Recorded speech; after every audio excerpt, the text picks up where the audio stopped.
We'll continue the finish part one and really enter into part two of the topic of eschatology, and kind of to repasar un poco lo que dejamos la última vez en el tema de la escatología.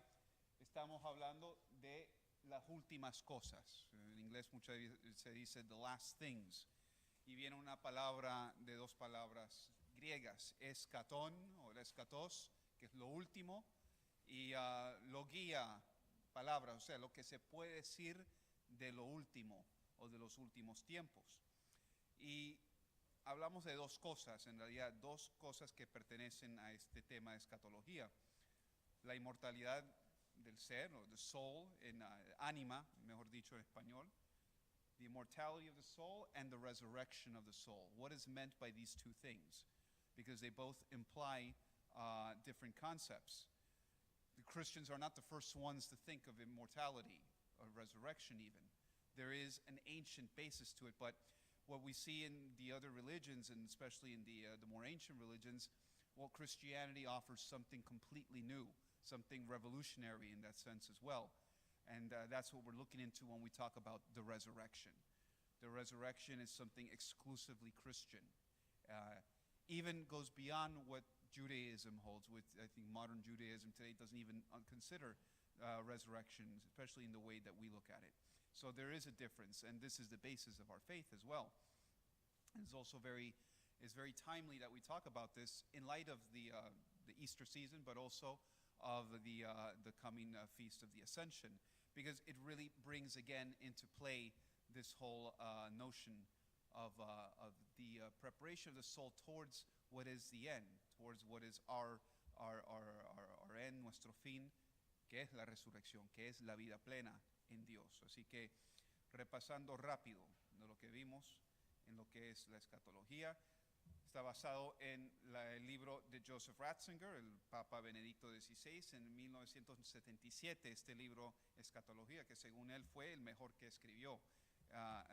El mismo Papa lo dice, que en su memoria ha sido el tema que más trató, que se quedó muy a gusto en el modo que se trató en este libro. Ya creo que es la sexta vez que lo han, they reprint this book 6 times already. And it's an excellent book to consult. Christian, did he write it, or was it based on talks? No, this is his writing. This is his work when he was teaching at Regensburg. All right. We also looked at the terms that we were speaking, especially what modern theology was looking at as far as the question of the soul. The problem, or the underlying thesis that we have nowadays with regards to resurrection, is that it's immediate. And there was a move back starting in the 60s and mainly in the 70s and going into the 80s in theology that tried to explain the resurrection purely in biblical terms, almost disregarding tradition, disregarding the scholastic tradition and philosophy, and trying to find an explanation just from the Bible only. That process took off mainly in the Protestant sects, and a lot of it filtered into the church as well. Something that we probably have experimented some of this in our own time. Like I said, mainly Lutheran theologians of the 20th century were the ones who started to look into this notion of the biblical explanation of the resurrection. However, if we go only with the biblical explanation, there are a couple of holes, or there are a couple of contradictions that arise in itself. And so we looked at some of those contradictions as well.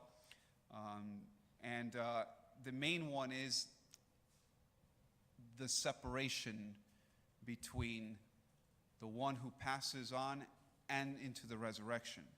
We tend to imply that the resurrection is something immediate. And even so, we even say that, the mass of resurrection when we obviously have someone who's dead in front of us. There's a problem that we have in that sense. How do we account for these two things? Because if the resurrection is life, the soul and body, yet I have the reality in front of me of a body that has no soul, how do we explain that? And so that's kind of where we left that problem or that fundamental question. Let me find to where we were.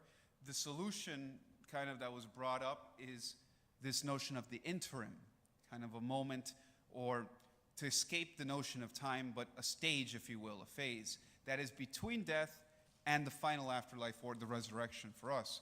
And this is found through all religions. Judaism has the concept of Sheol, which is really the underworld. That's almost shadowed in most different ancient religions as well.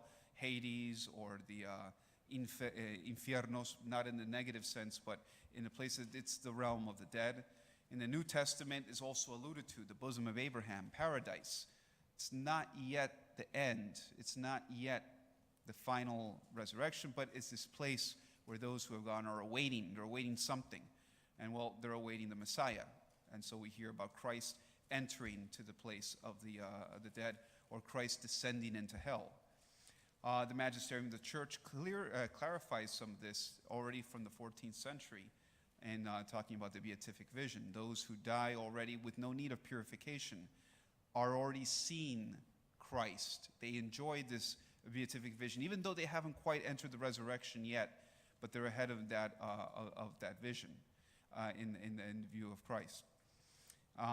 And also the concept of purgatory also is introduced in here, because that's also been held traditionally also as this middle point between that moment of resurrection and the moment of death. It's mainly a moment of preparation, not so much as we kind of might have known it through history and through tradition as retribution and punishment, but it's really purification and preparation for that vision, for the moment of joining the saints in that beatific vision.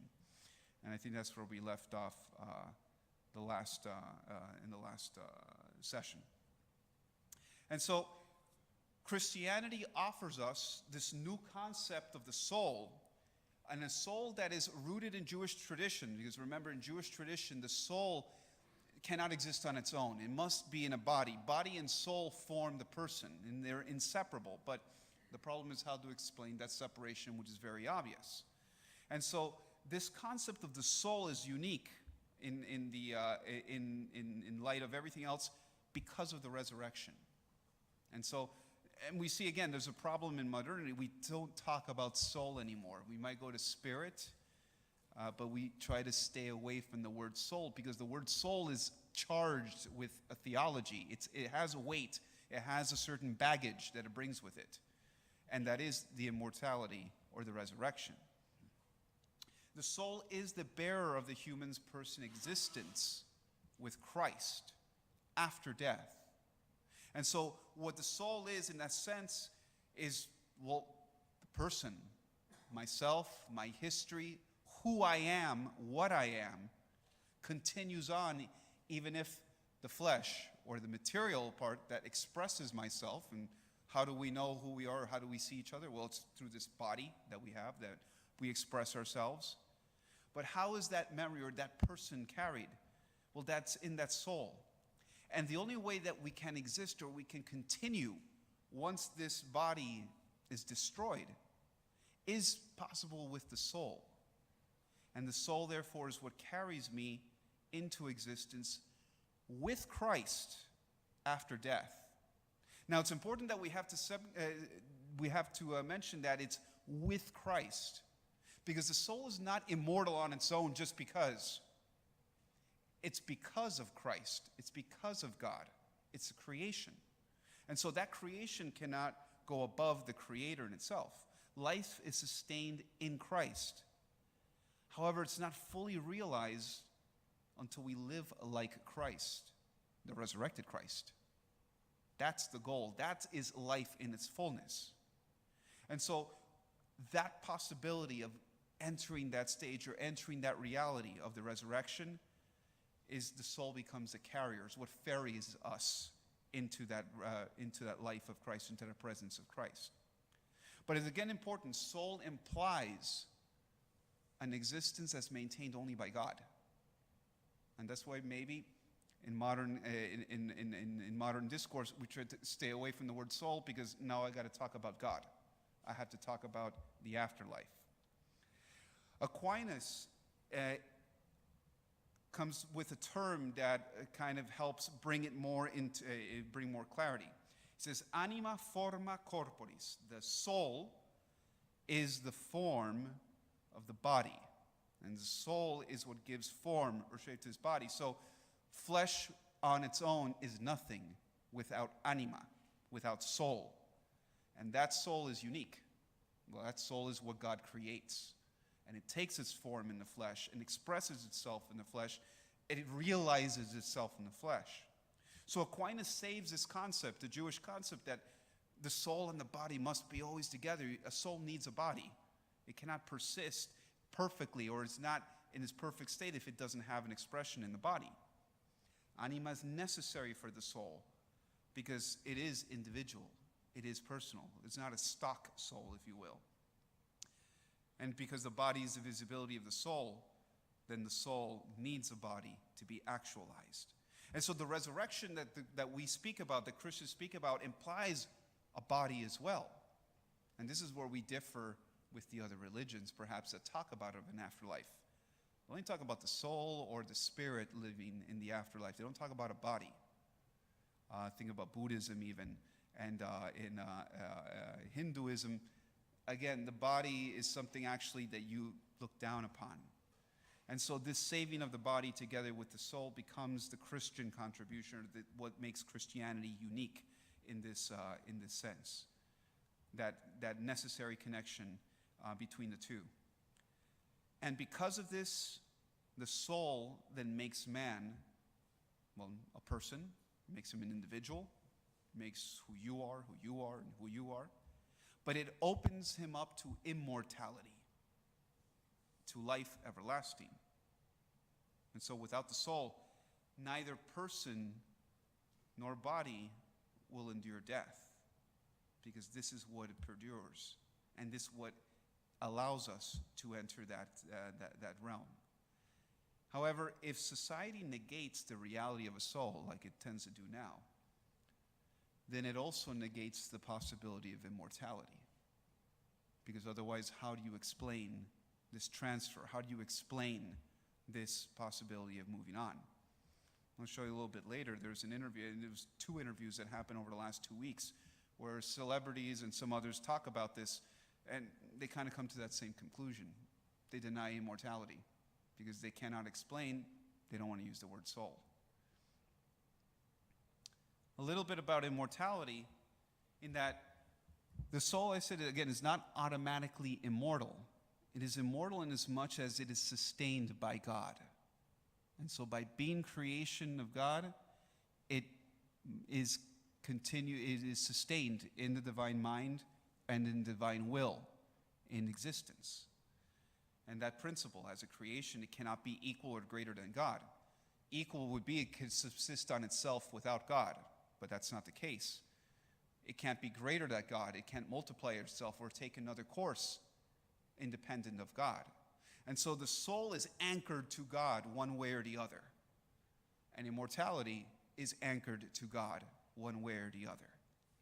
Because God is the creator and source of life, then life will always be subject to God, and it's impossible for it to be independent of God. And so this is a great axiom, if you will. I mean, especially in the debates that we have nowadays and regarding life issues, whether it be abortion or euthanasia. Because again, we're separating life, the dependency of life, from God, as if I can take life into my own hands, or if life was neutral or has nothing to do with anything greater than itself. That's perhaps the great fallacy of today. Humanity, on its own, actually, we see, has tried to create its own immortality. It's not something new. It's something that's gone throughout the history of humanity as well. However, the best that humanity can do without God is memory. The best that humanity can achieve an immortal status, or to continue on after one is not here any longer, the best we can do is memory. And this is what I mean by memory. Agrippa and Linus Filius, in the 3rd year of their consulate, made this. Agrippa is remembered still today after almost 2,000 years. But that's it. If you don't know who Agrippa is, his memory's gone. But he put his name in there and still it's there. That's Roman immortality for you. Remember me. And how you remember, either with my name or a statue or the building that I made. We see Roman immortality, for example, also in the tombs of the Caesars. This is Augustus's tomb. It's supposed to be his realm, his existence in the afterlife. Well, it's a ruin today. First of all, you don't find Augustus in there. He's gone. He has vanished. And the tomb is really not much of a tomb anymore. It's ruins. And so I guess his memory ended there. That's about as good as immortality humanity can do. It becomes ruins. Eventually, it corrupts. It breaks apart. And so immortality becomes a gift of God. Again, we're dependent on God. Our existence depends on God. It's not something that is owed to us, and it's not something that I have a right to demand from God. It becomes a gift, and that's why we say life is a gift at the end of the day. It is part of the promise of that resurrection, because without it, I can't achieve the resurrection. I cannot actually have a plausible hope in the resurrection. And so immortality allows us to see and relate with the immortal God as he is. It's the way that we can actually say, I have a kinship with God. And if God is created and we are brothers and sisters in God, or also sons of God, well, here, this is one of the things that links us to him. How can we understand the immortal God if we ourselves cannot attain or see immortality? Well, he makes us so. And that becomes, again, one of the things that identify what the resurrection really is for us. It's not just a continuing of life in a better way. It's not if you lived a good life now, well, I'm just going to continue doing the same thing in the afterlife. No, it's in a certain way, I don't want to say different existence, but the fullness of existence. It's the full package we finally get. And so we cannot be immortal in isolation. So as the soul cannot persist out of God or away from God, the gift of immortality serves only to allow us to be in perfect communion with God. This is the kind of the key, the bridge to communion with God. And all others who enjoy that same communion. We pray in every Mass, and right now we say it in every Mass, the communion of saints. We believe in the communion of saints. That communion of saints is not just the ones in heaven, but it's also saying that we will become part of that communion. I always say we have the saints with capital S and the saints with little s. One with capital S are the ones that are canonized. But the saints with small s are anyone who makes it there to heaven. And that's even the early Christian way of describing those who sleep waiting for the Lord. Those are the saints. They would say sanctus, even though they're not canonized, because this person is already reserved for the Lord. See? How does the concept of hell fit within here? Because it sounds like being separated from God and immortality are not. Well, we would have to look in that sense. In hell, definitely we would say that the soul is still made. It's not annihilated, because one way, and even though that's actually a chapter that I'm not covering in here, but it's here as well. One kind of way of interpreting that is said, well, if the soul is only maintained in heaven, and obviously hell is the opposite of heaven, then that soul is no longer maintained by God. So what happens? It's annihilated. You're erased. But that doesn't seem to work and correspond to the Gospels, or nor what Jesus said either. And so, in a certain way, if an act of creation is also an act of will of God, God doesn't change his mind. God doesn't create you and say, oh, you know what, this one didn't work out well. Okay, let me erase that one, and that one's not going to count on the record. No, it's still his will that you live. Now, how we lived, that's our free will.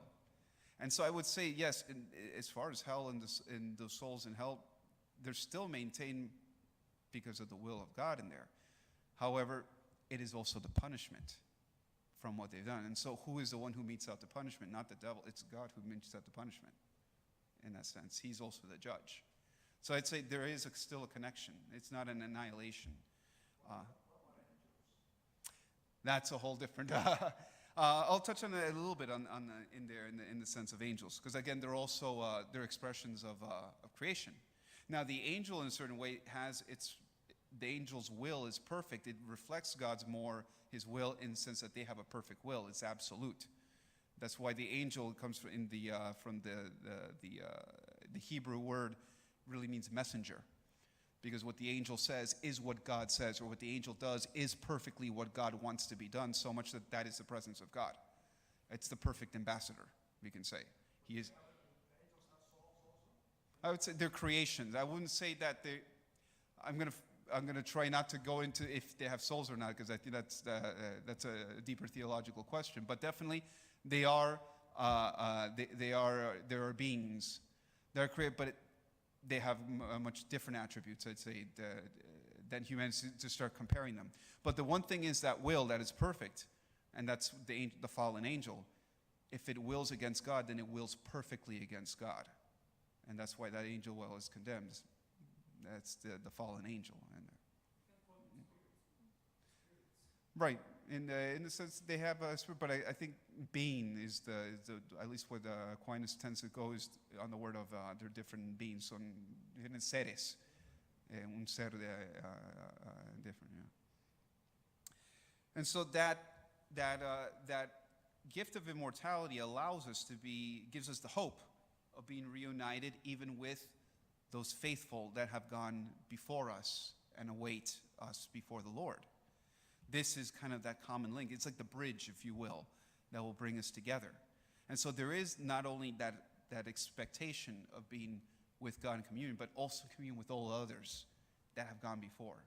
This is the beautiful part about the ancient offertory of the Mass. Before, when the priest would offer the host, he offers this for all Christians, living and dead.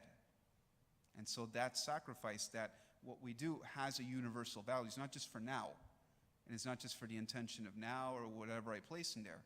It has a value not only on all the past, on the present, and the future. It's what ties eternity in a certain way. It ties it at one place for a moment, at least for us. This is what we can contemplate.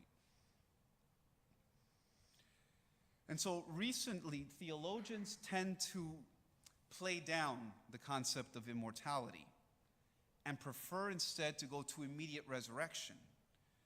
But there's a problem. If we strip the resurrection of time, and remember, this is the problem that we're talking about last time, how to speak of a place that there is no time when we are constrained by time? How can we think outside of time? It's impossible for us to do it because we're limited by time. And so if we're saying that eternity has no time, immortality, time does not apply to it, how do we make that pass? How do we explain that? How do we understand it? And so the resurrection, in a certain way, the whole concept has been stripped of any idea of time, because, well, that gets applied by the church fathers and philosophy and other thinkers. And to look for that immediate, that biblical, strictly biblical basis, well, then time does not exist.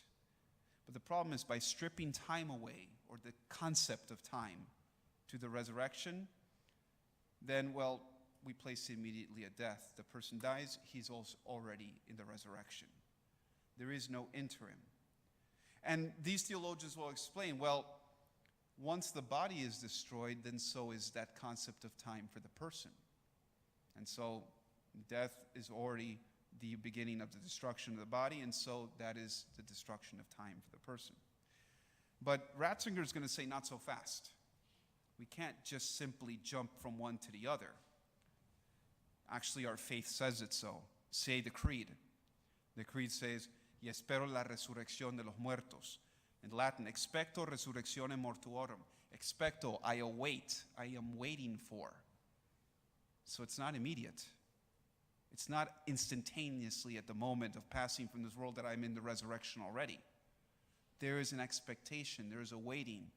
And that's a very important thing that's reverberated through all our prayers and through our faith.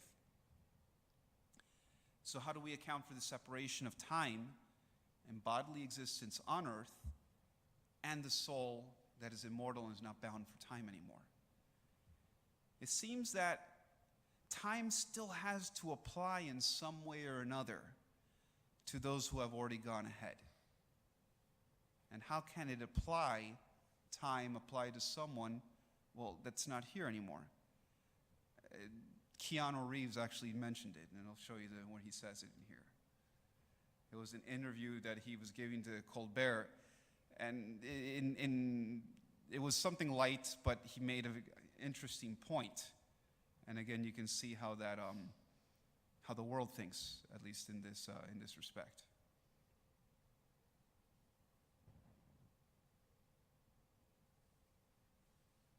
Why doesn't it show this?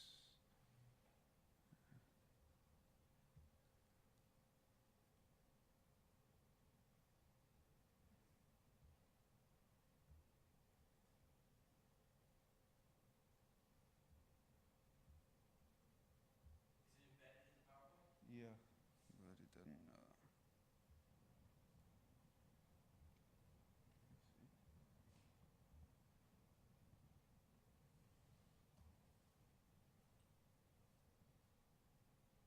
So what Wow. are we going to do? What happens to you if you don't do this? Can you Well, it's tell- the end of the universe. It's the end of time and Oh, wow. space continuum. So you're it's facing all over. you're facing your own mortality and the mortality of all existence. Yeah. Wow. What do you think happens when we die, Keanu Reeves? I know that the ones who love us will miss us.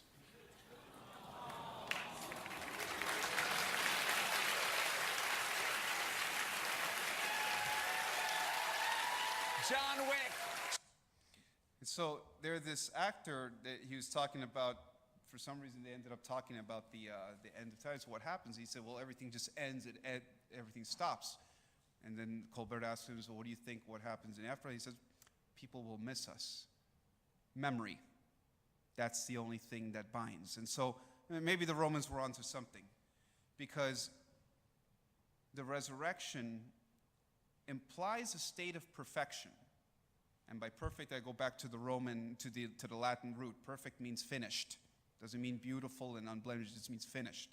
A piece of art is perfect when there's nothing else to add to it, there's nothing else to take away from it. Then it is perfect. It doesn't mean that it's beautiful, actually.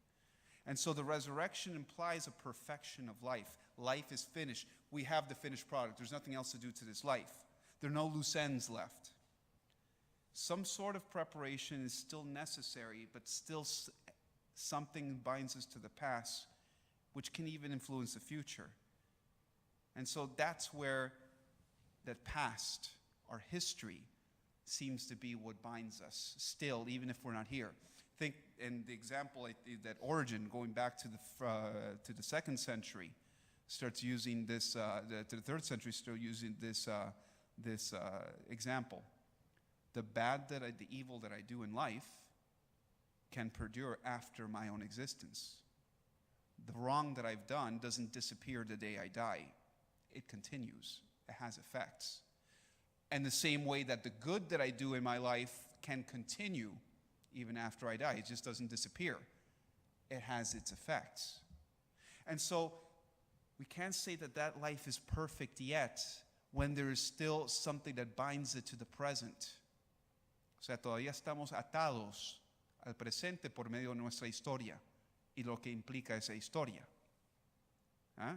And so there we have, again, this middle ground, if you will, this need for this middle ground.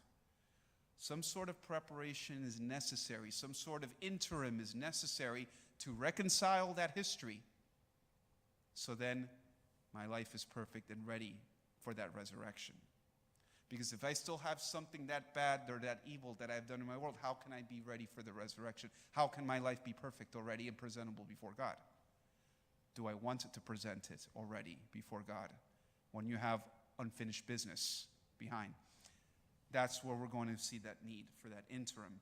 And that's why that stripping it of time and placing immediately death doesn't sound right in Christianity.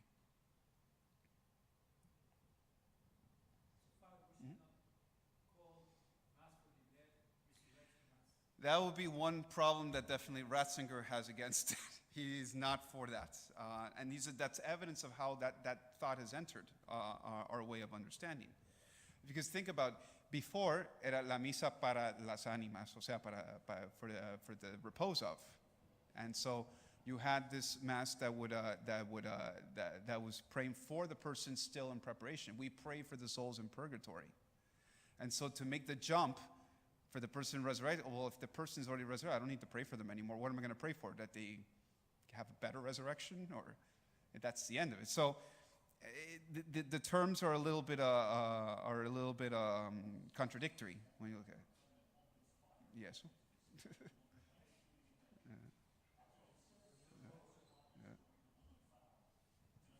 This thing that binds them to the past.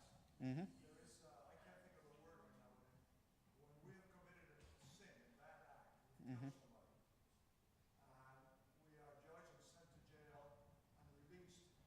And we have confessed, we're sorry we did it, we're forgiven, and the justice system sends us to jail, we serve the term. But that person you killed is still dead. So that part we have not made up for. Is the name for that as part of purgatory? What is that name of that part of the sin called? Propiciación. Okay? La propiciación. I never heard that word. Se te perdona.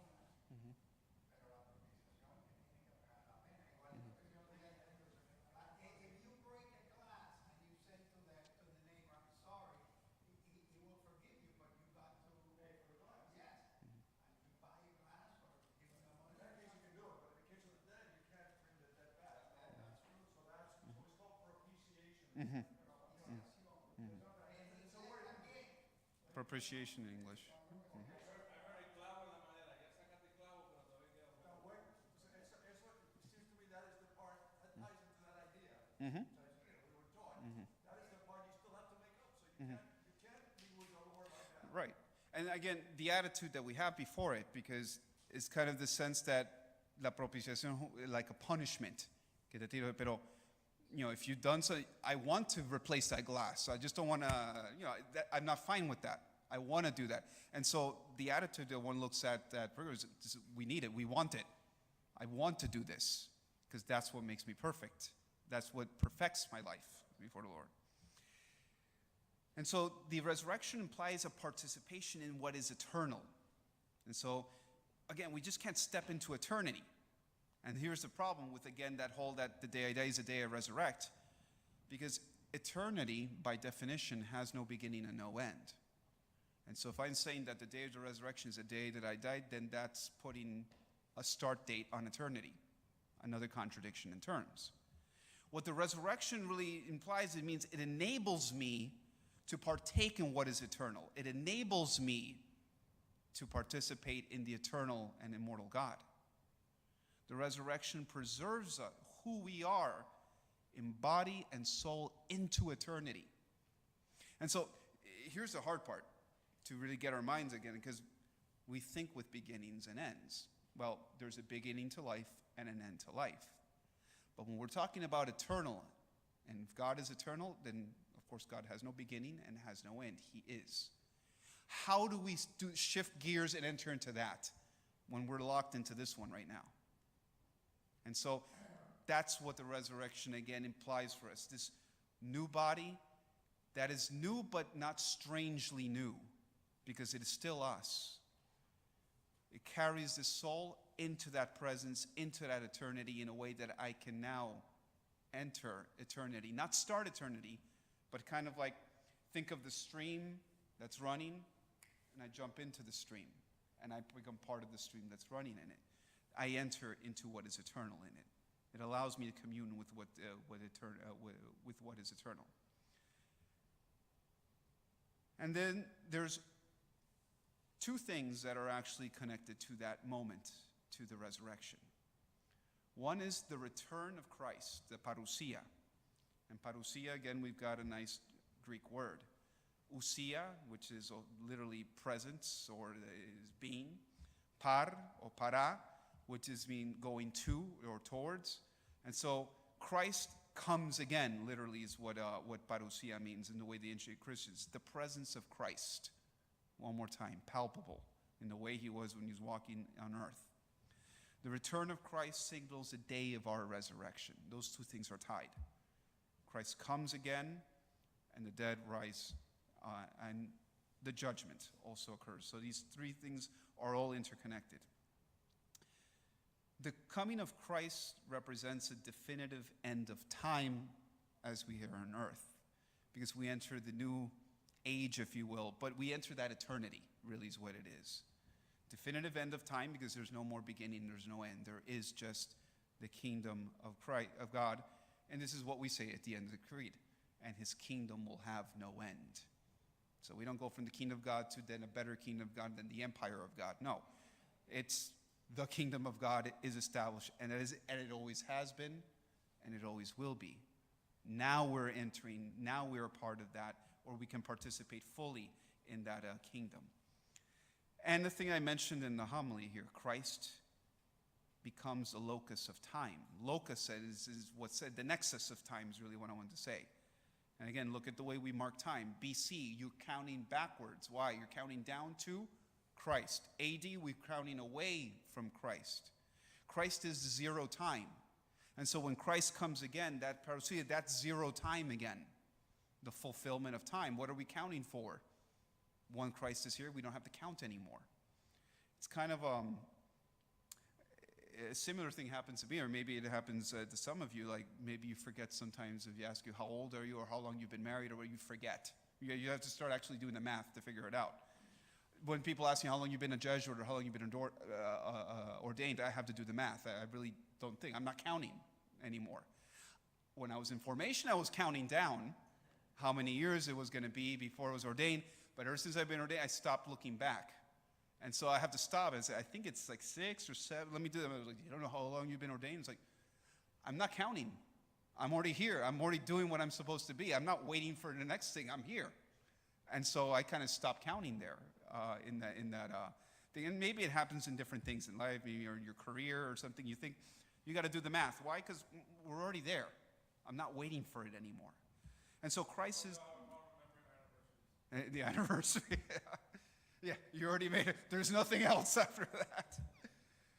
So Christ is the locus of time, the zero time. And so that kingdom that has no end is again the zero time, what we're signaling for. Thus the resurrection again is out of time in the sense that it's not bound for it. We're not waiting for anything after that. We're already where we're supposed to be. Looking into our art and our history, it's repeated over and over again. This awaiting for the coming of Christ, this awaiting for the day of the resurrection. It's in the liturgy himself. Ratzinger mentions in here that liturgy is the culmination of the parousia. We reenact the parousia every single time we celebrate Mass. We prepare for the definitive coming of Christ. Christ has come, Christ has died, Christ has risen, Christ will come again. We wait in joyful expectation for the coming of our Savior, Jesus Christ. It's repeated at least 4 or 5 times in the Mass, this expectation for Christ.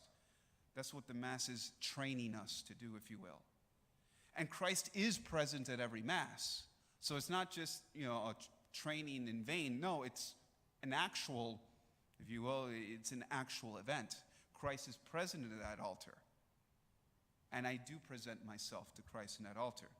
If you look at the older Christian art, like you see right here, this is from one of the cathedrals in Sicily, a beautiful cathedral, Monreale in Sicily. Almost all early Christian basilicas, and going all the way to medieval times, and perhaps even a little bit into modern times, always had this image of Christ at the end in the apse. So you had the altar, if you look at the bottom, and you had this image of Christ always on top. That's Christos Pantokratos, it's Christ the judge. And I would hear sometimes the tour guides say, the people that are seeing these churches, oh, that's Christ the judge is the way the church shows that it would oppress the people and put fear into people because Christ is always judging you.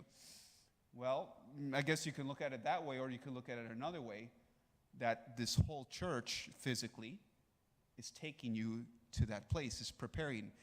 It's not for nothing that we call the aisle, the central place where the church is called the nave. It comes from nave, ship in Latin. And where does una nave take us? Takes us to a destination. Where's that? Christ. Takes us literally to the day of judgment. It prepares us for that day of judgment, not in fear, but in hope. And so that Christos Pantokratos reminds us of what we're going to, where we're preparing ourselves. And even the liturgical calendar. When does the church New Year begin? Advent. What is Advent? The coming of Christ. No.